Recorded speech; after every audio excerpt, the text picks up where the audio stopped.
收睇灣區生活睇多啲。我係今期嘅主持人 Annie。我係阿威，係啦，今次咧嚟到呢個咁靚嘅環境好靚，應該有人知道，係啦，呢度就係我哋坦洲嘅國際花城。係啦，冇錯。咁佢依家咧係加推咗我哋全新嘅5期嘅4區啦，二區4.0係啦，5期嘅2區，咁佢就係4座啊。咁依家佢加推嘅呢一個咧就係4.0嘅零公攤啦。依家最出名嘅叫做第4代啦，可以話係冇公攤嘅。咁佢嘅積數咧就110幾到130幾嘅，都係做翻3加4房同埋佢依家呢個景觀咧就真正意義上咧可以望到湖景嘅但係咧除咗我哋01 3個單位都可以睇到湖景嘅，而且佢今期係朝南嘅望湖景喎，係啦，而家風係非常之舒服嘅。嗱，亦都可以攝影師去睇下我哋呢個1期啦，1期嗰度嘅話入住率亦都非常之高嘅啦，佢已經賣完㗎啦。係啦， 1期、2期，跟住對面嘅話咧係我哋嘅3期，3期嘅話咧，你睇下住滿晒㗎啦，亦都啲商鋪全部開埋，啲食肆你落樓咧幾乎可以解決日常嘅所需啦。點解話推薦呢個盤俾大家，同埋話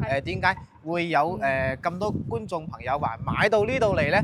就首先第一個環境，第二個係價錢啦。當然環境係最重要嘅，因為佢首先佢呢個盤已經開咗成由今年已經係第16年第16年啦，開發第16年啦。所以話佢啲街市嗰啲嘢全部有晒。你話滿足晒係啦，你買餸要做咩咧？落樓可以解決，同埋去睇到呢啲環境真正嘅可以叫做公園咁樣嘅，就唔似其他盤。其他盤可能就係話有一個細細地嘅屋苑個小區行花園。但係呢一個咧，有一個成20萬平方嘅一個湖呢個係活水湖嚟嘅。平時你話想釣魚又得或者食完飯散步呢度其實好舒服4公里喎，行路行成半個鐘冇錯，而且我哋成個屋苑咧，佢都係依湖而建嘅一個樓盤嚟嘅。跟住你住起身嘅話咧，你基本每一套單位你都可以望到湖噶啦。係。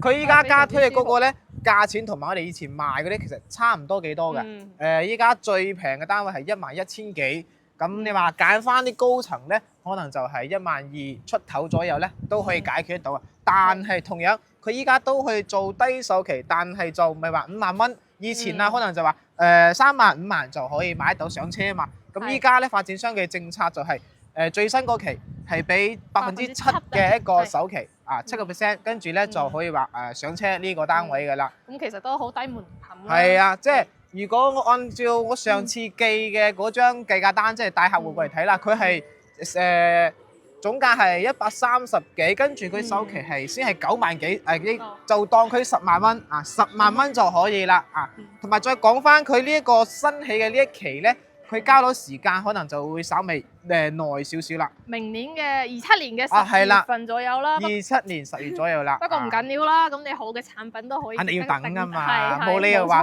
現成俾你，咁唔得嘅。其實我哋呢個屋苑咧，亦都好方便嘅，對於我哋啲港澳朋友咧，佢每日都會有班車次翻我哋嘅太子荃灣啦。冇錯，就係我哋屋苑呢度嘅，即係你比如話住得喺呢度，你比如話我可能今日要想翻香港或者係話我有咩事要翻一趟，咁你唔揸車情況下咧，就喺個手機 Apps 或者係喺售樓部呢度買飛都可以啦。咁約到時間咧，就可以直接喺呢度直頭係唔使轉車㗎，翻到香港入邊嘅。呢一點係比較方便嘅，所以話點解會吸引到咁多啲朋友過嚟呢邊住咧？同埋呢一點都係有關嘅。係冇錯，你睇咁靚嘅湖景你都想買翻套啦。嗱，平時食完飯落嚟行一行釣魚真係舒服㗎呢啲。真係如果有晚黑過嚟嘅咧，仲正。首先一個，你晚黑喺呢度可以睇到日落同埋晚黑嗰啲係啦，晚黑嗰啲感覺又唔同喎。佢少少風吹過嚟，真係好似公園散步。你甚至都唔使去海邊啦，呢個湖景差不多同去海冇咩區別㗎啦，真係㗎。係啊，嗱，依家我哋賣嘅單位可能喺呢度都望到少少啦喺對面咧我哋要往後再現場指俾大家睇下先，清晰啲。嗱，嗰邊綠色網高嘅嗰一座咧，就係我哋5期最新加推嘅啦就係嗰座前邊嗰個234咧，就係望翻湖嘅。咁01咧就另外一條腿係望翻我哋嗰邊嘅田冇錯啦，田景啦，係啦。咁我哋等陣間咧嘅都有部分咧就會都睇咗湖景。咁我哋等下咧就去翻我哋嘅創意示範單位啦。同大家一一去講解下。我哋嘅示範單位咧，其實都唔係好遠咧，就係對面啫。行過去就劇到噶啦，就係行過去。不過佢就係異地嘅，但係雖然係樣板房，但係佢嘅尺寸咧同我哋收樓時係一模一樣嘅，即係嗰度睇到幾大，實際交付咧就係幾大嘅。因為咧佢嘅國際花城咧，佢點解每次都係用嗰個異地板間？因為佢基本啲樓佢未起好嘅話，佢就已經賣完㗎啦，亦都成為佢成個中山嘅銷冠樓盤啦。因為好似之前睇過呢個屋苑嘅朋友都知道，嗱過嚟睇咧，其實佢未到交付嘅時候已經賣得七七八八㗎啦。包括我哋以前賣開嗰啲4期嘅4區都係佢係要到26年先收樓，但係咧依家啲貨係賣得七七八八㗎啦，幾乎話可以清咗好多㗎啦。不過仲有少量嘅單位，比如話我哋嘅7座同埋8座，即係4期呢邊啦，差唔多年樓啊。係啦，佢就仲有貨賣緊嘅。如果有啲朋友話我唔想等咁耐，但係我係想住喺呢度，OK， 咁可以考慮我哋4期4區嘅7同8座呢兩棟樓。佢收付5萬蚊就得啦。係啦，5萬蚊就可以呢一個，同埋佢依家咧仲送埋家私電器，即係呢一樣咧係非常好噶啦。直接拎包入住。係啦，即係你話出租啊，亦都非常之方便。係，你唔使打理，起碼你話我俾咗首期，我過到呢度，我收咗樓，我唔想咁嘥功夫，發展商全部配埋俾你，咁你咪自己收樓住咯。係嘛？唔使自己再去咩家具城去買呢樣嘢就可以慳好多功夫嘅啦。係啦。咁我哋等下過去創意示範單位同大家一一介紹下啦。OK。轉頭見。係，而家我哋嚟到咧創意示範單位，咁從呢個弧形圖可以睇到啦。係啦，設計佢非常之豐富嘅啦。其中咧綠色部分同粉色部分咧係屬於全贈送面積嚟嘅，跟住咧。藍色部分咧係贈送一半，咁咧成個弧形圖咧126方係贈送咗你成40個方嘅喎。咁咧可想而知咧，佢嘅實用率係非常之高嘅。咁我哋嘅客廳開間咧，亦都達到有5.1米嘅。咁再入去翻我哋嘅實地睇下啦。係啦，佢呢個咧就係做咗左右動靜分區嘅，就係餐客廳係分開，就唔係橫廳啦。咁佢入戶呢個方向啦，佢呢一間房咧。就係贈送係啦，以創意板房去佈建嘅。到時交付嘅時候，佢係冇呢個風窗俾我哋嘅，亦都係話一個等於係陽台。嗱，呢度佢有標明出嚟嘅啦。嗱，佢到時咧係有一個圍欄嘅，就等於係一個陽台，跟住要我哋自己好奇去封窗。但係呢個位置咧，佢係有咁大嘅。咁如果封咗窗之後咧，就可以做翻間客房。大概呢個客房係有6-7平方咁上，係啦，6-7平方都好適合。係，如果你話真係屋企唔需要咁多房咧，你留佢咁樣開放式又冇問題啊。係啦，右手邊咧就係我哋嘅3段式嘅洗手間啦，咁佢可以做到乾濕分離啦。其實呢個嘅話咧，我好配合佢咁樣設計啊。咁你平時有屋企朋友過嚟啊，跟住你可以喺度洗一隻手，再去客廳嗰度坐，亦都唔會話入翻去嘅話咧就影響你個休息區。而且嘅話咧，佢個空間嘅話咧亦都非常之足㗎。成個風調咧就係採用咗白色搭灰色調嘅，咁咧睇起身咧亦都會顯高級感嘅。係啦。咁就延伸翻我哋嘅餐客廳位置啦。依家咧其實啲新住宅都好興點樣咧，入戶嗰度就做一個洗手間。係啊，因為第一個好似啱先話到啦，方便出入或者客人過到嚟使用嘅時候，呢一啲係比較好嘅。OK，咁睇翻我哋呢個客廳咧，首先最震撼嘅一樣，當然係呢個 view 但係同觀眾講翻，呢一個係屬於01單位126嘅，但係佢實際交付景觀唔係睇湖景㗎嚇，係睇農田景嘅，係睇翻我哋啲魚塘啦，農田嗰邊，但係咧。佢亦都係有咁闊嘅一個客廳同埋陽台一樣嘅，係啦。只不過佢到時候咧佈建嘅情況下咧，佢就冇呢度咁靚嘅。佢冇呢個景觀。當然交付時候咧，佢亦都冇風窗。喺呢度咧，佢有個陽台嘅推拉門俾大家。係啦，出到嚟呢度咧就係一個半開放嘅陽台啦，就唔係封閉嘅。呢就好似呢度咁啦，嗱，攝影師過嚟可以影下我哋嘅膠標嘅話咧，佢係有咁嘅護欄啊。係啦，佢係一個圍欄嘅，唔係玻璃。係。同埋佢嗱可以睇到啦，佢呢個係嘅主人房呢個。主人房入邊嘅圍欄啊，咁佢陽台呢個位置好大一個面積。啱先有講過，首先呢一個部分佢係送一半。然之後到呢一個部分咧，花池係啦，花池佈建，佢係全送嘅。咁陽台呢個闊度係有2米，我啱先已經量過㗎啦，量過啦。有冇啊？有嘅有。跟住咧，佢陽台一個長度8米，係啦， 8米嘅，到呢邊嘅話咧，佢係有8米咁長。因為個廳嘅開間有5.1米。係啦，如果係到廳就係5米，係啦，所以話比較闊嘅。嗯嗱，依家咧發展商做得呢個風格咧，亦都係比較靚豪華噶啦啊！冇錯後期交付咧，大家可以參照翻呢啲咁嘅設計啦。當然潘交付多拉嘅背景係啦，可以參照翻呢啲啊。係交付就係白牆，乳膠漆白牆啊，就冇呢啲咁配，但係可以自己話去做，因為呢都唔話特別貴嘅呢啲嘢啊，唔係使幾錢㗎。4、5千蚊啦。係啦，佢搞掂㗎啦，因為呢啲真係舒服啊嘛。嗱，你睇下個客廳5米，真係以往你見到好少話有百幾平方做5米嘅餐客廳咁闊嘅，因為頂多可能係4米半上下就已經係冇㗎啦。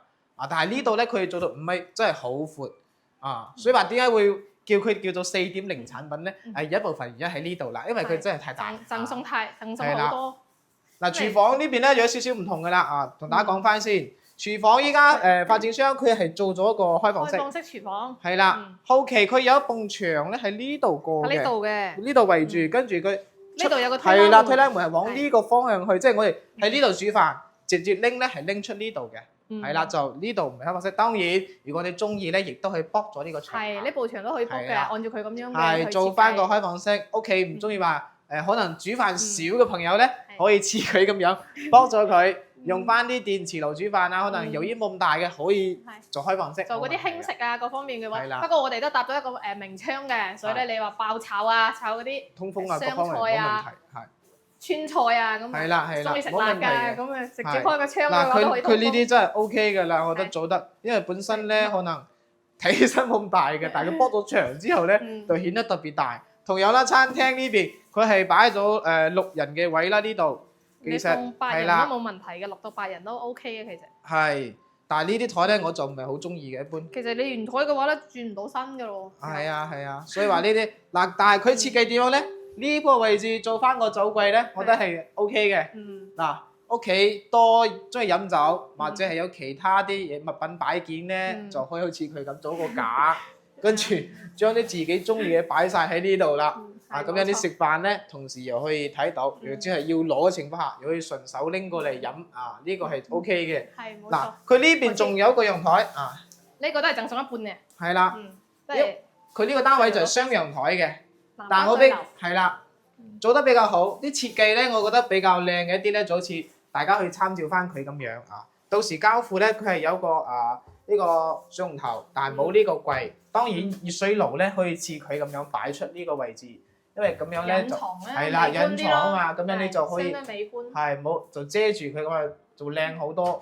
然之後咧呢一邊仲有個位置啦，嗱呢邊放洗衣機係啦，呢邊咧就放洗衣機。當然交付嘅時候佢係冇呢啲櫃㗎，只不過咧佢留到呢個咁大嘅位喺度，大家可以去做翻自己中意嘅。佢整個櫃咁放個洗衣機，如果俾咗我個人唔係好建議啦，咁先，等佢嘈住人哋。肯定啦，一係就裝個定製嘅洗衣機。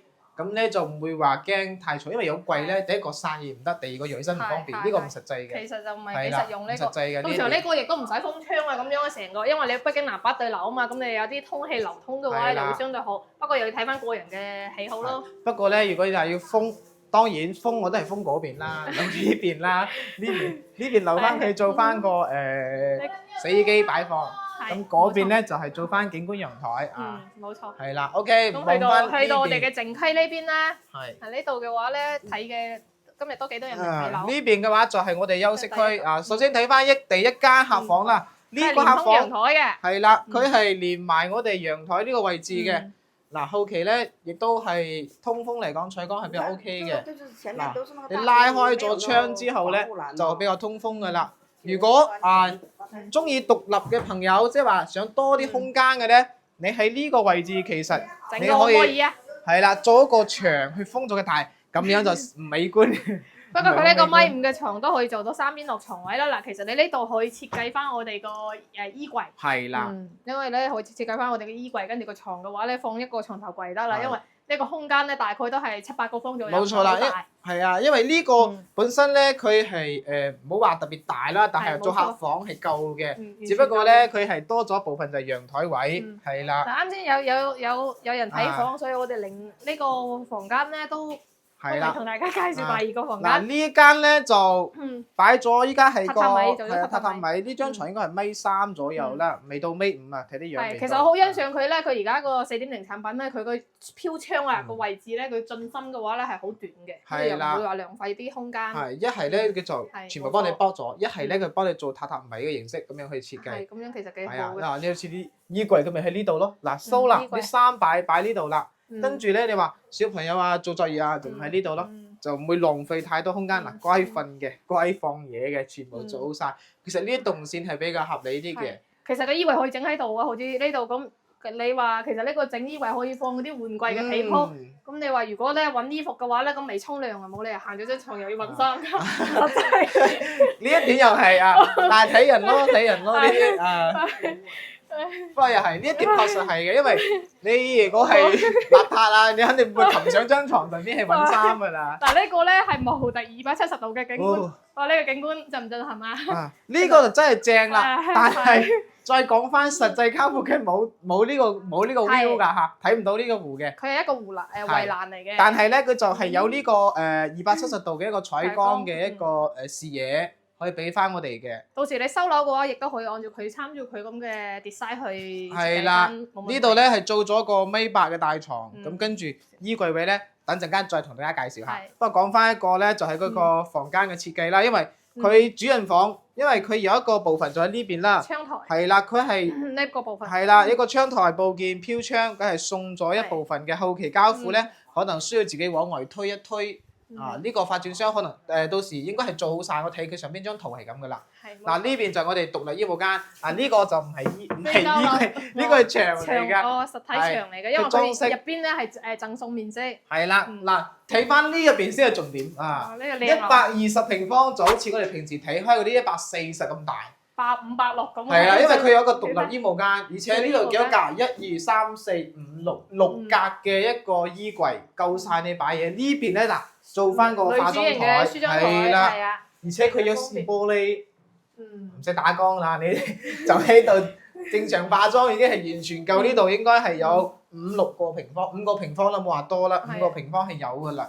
嗱，再睇翻呢個淋浴空間先。嗱呢度咧就真係可以話，如果睇咗呢條片，人應該都知道佢呢個衞生間係比較大嘅。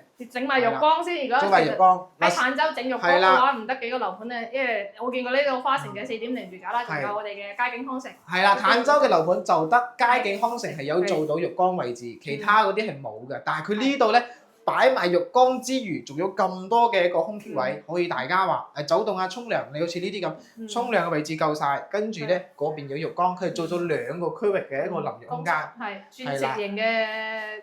係啦，同埋同大家講翻交付時候咧，佢冇咁樣㗎，唔係做成咁樣㗎，可能係啦，依家好靚嗱。到時交付係有呢個洗手台，但係冇呢個型號，佢係白色嘅呢個新面鏡櫃係有嘅，咁但係咧個呢個係啦，呢啲燈咧係冇嘅，鋁合板係冇嘅，就呢個馬桶有嘅。當然嗰個係啦，浴缸亦都冇嘅，係冇嘅。只不過空間係咁大俾大家展示，後期咧可以用得到。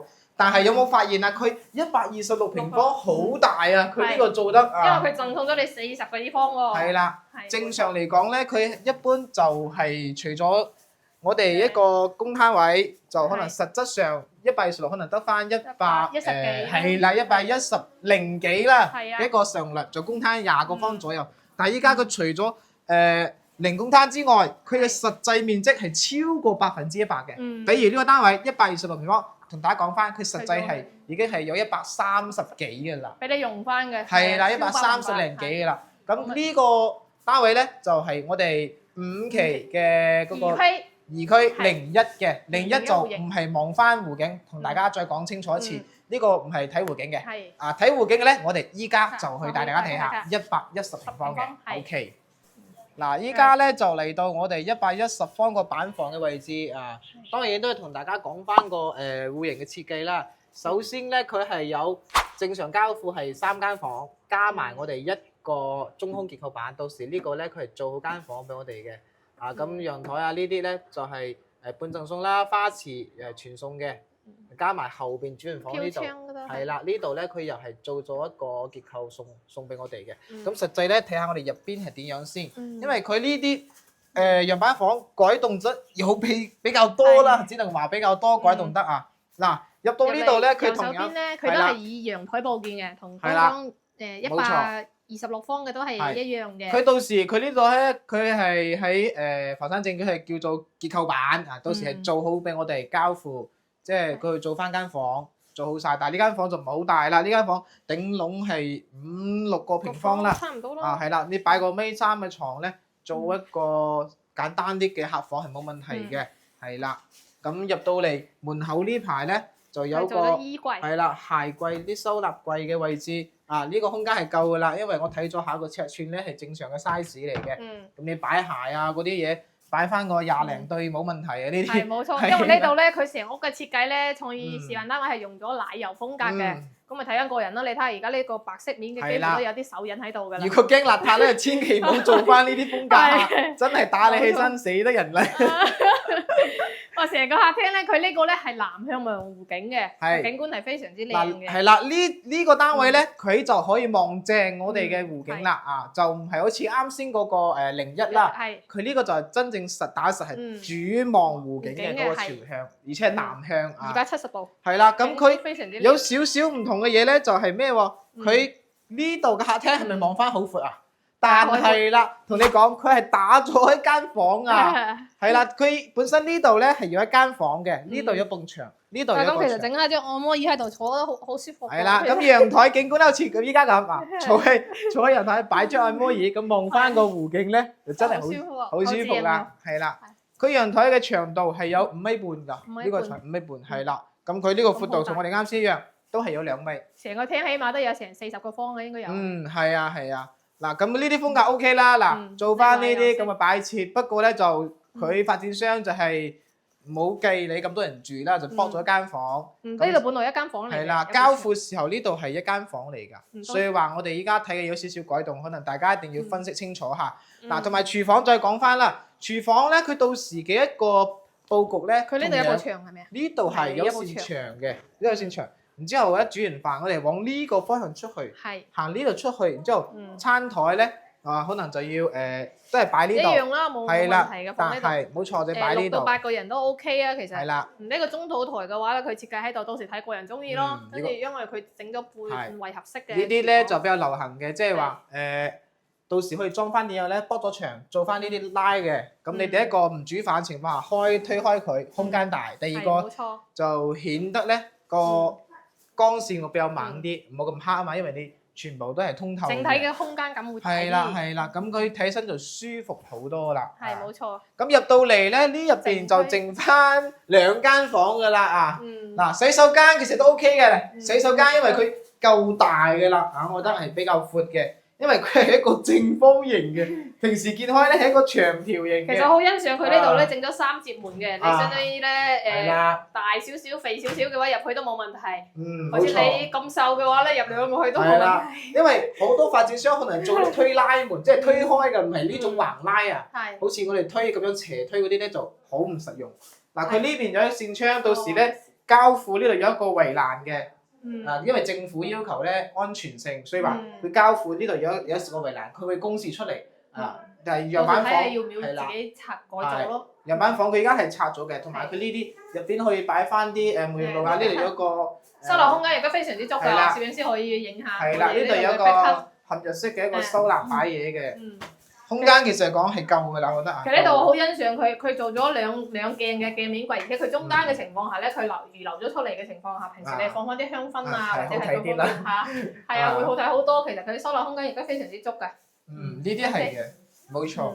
咁入到嚟就係我哋一個第2間房㗎啦，實質上係叫第2間房啊。第2間房，剛剛嗰度相當於第3間房啦，因為佢嗰間房。係啦，加埋我哋首先入戶嗰間創意板房，呢個係屬於第3間房。嗱，第3間房呢度咧，大概係有7到8個平方㗎啦，係有㗎啦。跟住又擺翻啲咯。一樣無景嘅，佢同個陽台嘅位置一樣嘅，同我哋嘅餐廳位置、餐客廳位置朝南向嘅，跟住係望翻湖景嘅呢一個啊。然之後佢呢度咧係做咗一個定製嘅櫃啦，同埋張床。到就個櫃可以訂咗喺度喎。而且嘅話，佢呢個房間嘅話咧係採用咗封滿機嘅形式去交標嘅。講真，如果係擺衣櫃咧，真係要擺翻拍喺嗰個方向會好啲嘅，因為好似你啱先話到，冇理由我新邋遢擒上去張床揾衫喺嗰度衣櫃拉開，肯定唔啱㗎。所以話實際嘅肯定係呢度做翻個，我都覺得嗰度好睇，睇起身會好睇。係啦，呢個就只能話實際啲咧，就擺翻呢邊啊。係冇錯。係啦。哇！呢個衣帽間真係正啊！入到呢度咧就。佢呢個轉房又係同啱先嗰個126嘅設計係一樣嘅，同樣佢係有一個270度嘅轉角採光，係啦。我發現一個特點，依家啲4代住宅都興呢種轉角採光。佢4代住宅佈建佢就必須要有呢個採光嘅。係啦，應該要做到呢一樣啊。所以話佢點解會話咁闊咧？就係呢一個問題所在啦啊！第一個光線猛，第二個同樣我企嘅呢個位置哈，實質佢係送嘅面積啊。佢嘅發展商都要標注出嚟啦，不計入建築面積，佢都要標出嚟兩邊。咁呢少少部分等於係飄窗台幫你幫助嘅意思嘅啫啊。咁大概去多翻2個平方咯，冇話多啊。咁都好實用㗎啦，其實佢飄通位置唔會好佔用地方。係啊，因為一般飄窗咧屋企唔好點用㗎，唔會點用嘅，因為你可能睇嘅時候可能飄窗好大喎，可能我以後點。但係一到你收樓自己住咗嘅時候，飄窗你幾乎可能掉件衫喺度擺住，OK 就唔理㗎啦。發展商幫咗咧係好嘅，我覺得啊。嗱，重點係呢一邊啦，呢一段嘅話咧，佢呢個位置就係我哋衣帽間設計，但係咧，衣帽間正。係啦，佢呢個位置係唔計面積嘅，佢係一個結構板做出嚟，跟住咧就多咗一部分俾我哋。圍合式嘅，哇！我覺得比126方嗰個更加大。係啦，因為佢你見到佢擺2個衣櫃位，2個衣櫃位。我就最中意嗰啲掛嗰啲㗎啦，你睇下掛咩衣服都得。呢啲咪順手咯。春夏秋冬。一開就拉。又唔使接喎。係啊，因為佢尺寸係正常嘅一個 size 嚟嘅，所以話我哋擺衫好似佢咁擺都得。如果你話想要屋企實用啲咧，肯定唔用玻璃，因為玻璃好易爆，我覺得經常。咁啊。係啊，真係好易爆。佢會好睇咯，其實走櫃嘅話用玻璃嘅話咧就變得高端。因為如果你唔小心都係拉，有時放開條磅。隱私性冇咁高啊！如果你話我愛乾淨掛得整齊會好睇，我掛得唔整齊嗰呢度大概都係有5-6個平方啦，等於送嘅。係啦，嗱呢度有寫出嚟啦，嗱，佢到時係咁樣嘅。交付時候陽台咯，係啊，都係有一個轉角啊，做好晒，到時可能自己要改動下，所以都可以參照佢咁。係，所以今期呢個最新嘅產品咧，可能交付上邊咧有少少改動啊，唔似我哋睇得咁大㗎，可能自己喐手改一改啊。洗手間就同啱先嗰個差不多，同樣都係一個正方形嘅，嗱正方形，冇飄窗剝咗啊，正方形，哇呢個真係，如果係啲身材大隻啲嘅，或者係幫啲BB 沖涼啊，可能得啦，擺個圓嘅盤，係啦，擺個圓嘅盤咧，屋企小朋友咧就可以幫佢沖涼夠啦。啊，呢個真係比以前我見開嗰啲咧好好多，因為以前可能個位置可能得到呢個位置已經冇噶啦，但係佢多咗一橛嗰個飄窗台打咗。嗱呢啲佢暖霸都有。係啦，係啦，頭頂呢個係啦，呢個好做點啊！呢個天氣冷一定要用，好似呢個季節就係啦。你稍微天凍咧，如果你沖完涼你冇呢個嘢啊，真係凍到你成個人都震晒啊！着衫啊，又冇咁誇啫。而家未到呢個時候。嗱，呢家係10月啦，再過多個月可能就凍好多噶啦。嗱呢個單位咧，佢就係110平方，實際咧交付係叫做3+1 4房，2個洗手間。咁呢個單位嘅價錢咧，由於佢係望湖景，佢會比我哋01嗰個126會貴翻啲，係貴翻大概係幾百到1000，係啦，即係單價上邊呢度可能就計呢個單位啦，佢可能價錢係要去到140左右，係啦，咁首期按照佢發展商話嘅7%咧，就應該係我計咗下，係啦，10萬出頭啦，就可以攞低呢個湖景單位。當然呢個就真真實實就係湖景啦，唔係話嗰啲咩異地板房啊，唔睇啲側景啊嗰啲，係啦，真正係一線望湖景。呢個就真正係對翻我哋嘅一個湖景嘅。係冇錯。咁如果中意睇湖嘅朋友咧，就可以優先考慮呢一個。咁如果話想要大啲嘅，可以睇翻126。哦，係喎。仲有個138。係啦，佢呢度咧仲有一個單位138，但係佢冇做小型單位。係就只有話呢兩個做出嚟，因為嗰個咧同126嘅放大版係放大版，所以佢冇做發展商冇做市場單位，就做咗兩個就係110。咁就睇翻各位觀眾朋友係考慮邊個多啲啦。如果想性價比高咧，肯定126。126性價比會高咯，其實都相差10零萬啫嘛，10零萬。係，如果話想舒服咧，就揀翻呢一個睇埋湖景係啦。呢個環境嘅話，因為畢竟你喺中山嚟講，或者喺成個坦洲望湖景嘅屋苑咧，都係只得呢個。咁喺中山嚟講，亦都唔算多。係啦，講真喎，如果係坦洲嚟講咧，睇湖嘅咧，就真係得呢一個，得呢一個。咁怪唔得佢亦都會成為成個中山嘅銷冠樓盤啦。同時嘅話，亦都會有佢特徵嘅。